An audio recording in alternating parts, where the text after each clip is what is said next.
வெத்தலை சாதம் இந்த வெதருக்கு கிட்ஸ் லஞ்ச் பாக்ஸ்க்காக இருக்கட்டும் இல்லை ஆஃபீஸ் லஞ்ச் பாக்ஸாக இருக்கட்டும் நீங்கள் தாராளமாக கட்டிட்டு எடுத்துகிட்டு போகலாம்.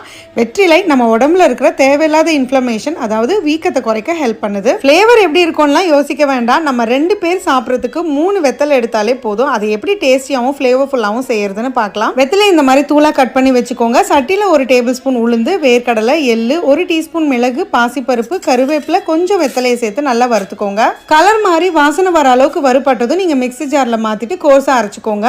இப்ப சட்டில 1/2 டீஸ்பூன் கடுகு, கடலைப்பருப்பு, சீரகம், காஞ்ச மிளகாய், கருவேப்பிலை, தூளா கட் பண்ண 5 பல் பூண்டு சேர்த்து வதக்கிக்கோங்க.